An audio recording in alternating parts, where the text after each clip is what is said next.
Our entire reality is on the brink of changing due to Pluto, Neptune, Uranus, and Saturn. Notable mentions, Mars and Jupiter, but let's just get right into the meat and potatoes. All right. And so this video is just going to tell you about the changing of the guards. Pluto moving into Aquarius, Neptune moving into Aries, Saturn moving into Aries, Uranus moving into Gemini, okay? So the last time Pluto was in Aquarius was in 1777 through 1797. Prior to that was 1583, okay? So during 1583, I just want to point out a few notable historic things that took place. During 1583, when Pluto was in Aquarius, the Copernicus heliocentric model of the universe and other scientific endeavors took place. You had the Protestant Reformation of the church. You had the Cologne War. You had the Anglo-Spanish War. You also had I'm looking at my notes here. You also had the Tartar Rebellion, the 80 Years' War, the French Wars of Religion, the Tyrone Rebellion, the War of French Succession, when Japanese invaded Korea, the Cossack Uprising, that's Cossack, that's in Russia. You had the Moroccan Revolt. You had the Flandrian Revolt. So what this does when Pluto goes into Aquarius, it does bring a lot of rebellions. It does bring a lot of religion because Pluto, whatever sign that it goes in, it brings reformation. It brings the destruction of a system so that system can be built back up again. Pluto is that phoenix energy. It is the modern ruler of Scorpio. Scorpio symbolizes the life and death cycle, amongst other things. And this can be mental, physical, like mental death, physical death, spiritual death, so many different levels, right? Esoteric, it's all esoteric in meaning. It can be the etheric, physical, casual, depending on which level that you are looking at. Pluto, what it does is it brings a freeze into whatever it touches. Like Scorpio is fixed water. Fixed water is like ice, right? So it definitely freezes movements so that it can demolish something and then build it back up again, the definition of the phoenix. And so after 1583, Pluto was in Aquarius in 1777, and during that time, you had the American Revolutionary War, you had the French Revolution, you had the Irish Rebellion, you had the Haitian Revolution, you also had Shays Rebellion, you had the Dutch Patriot Revolt, you had the Polish Partition Uprising, you had the Javora Rebellion. Again, both times that Pluto has been in Aquarius, you can see a theme here of revolutions, revolts, and rebellions, right? Aquarius symbolizes the masses, the people, groups of people, tribes, right? Amongst other things. So when you have Pluto going into Aquarius, it does bring this sense of the people are the cause of bringing down of systems so that it can be built back up again. And that often looks like rebellions, power to the people. So when power goes to the people and the people realize that they do have power, uprisings take place. You also had the Industrial Revolution. Okay, so you can see that we are on the brink of something big happening, especially with our current political climate. If you are a chess player, if you are good at noticing patterns, where my neurodivergence at, you can see what's happening.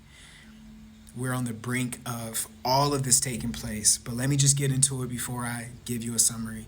When Uranus was in Gemini in 1941 to 1949, you had the World War II. You had United States entering World War II when the bombing of Pearl Harbor took place. Uranus went into Gemini in 1941. Pearl Harbor took place in 1941. You also had the Greek Civil War. You also had in Uranus and Gemini in 1857, you had the Indian Rebellion. Again, Uranus entered into Gemini 1857. You had the Indian Rebellion of 1857. You also had the Utah War. Okay. You also had the Ecuadorian Peruvian War 1857. You also had the Reform War 1857.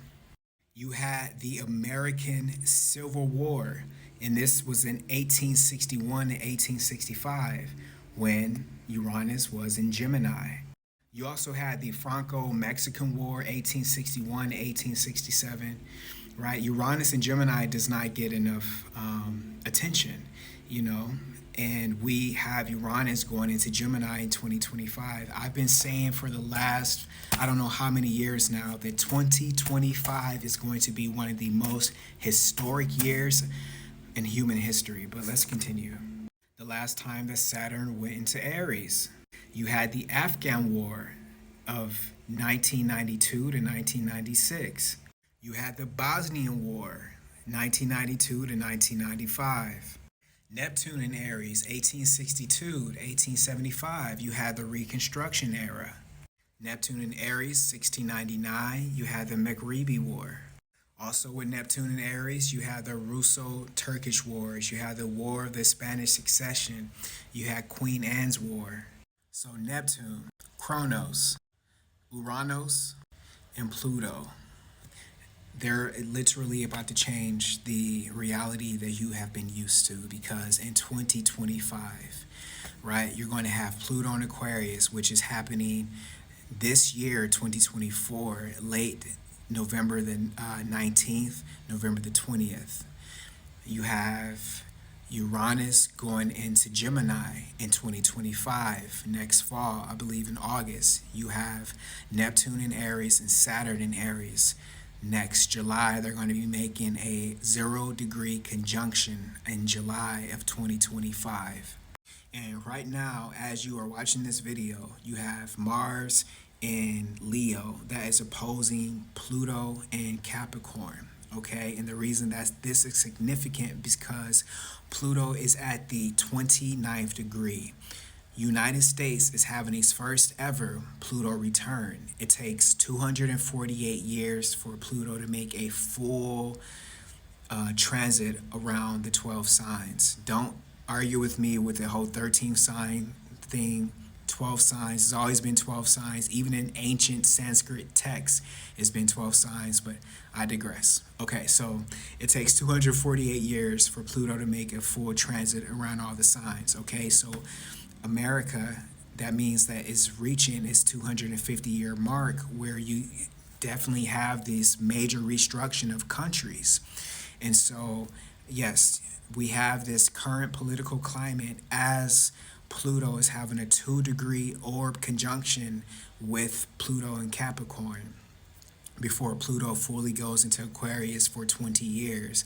And Mars is going to retrograde back into Cancer, really putting the anger behind people based off of their emotions. So if you have a political climate right now that, you know, has Trump as the president, if anything were to happen to him, a lot of people see him in this like Messiah type of light.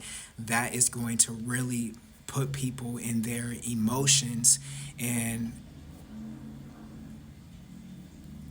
if you have that energy opposing Pluto in Aquarius, it's literally going to be the figurative fire that starts the torch of rebellion. We're also on the dawning of another Mercury retrograde. We're in the Mercury retrograde shadow period as I'm making this video.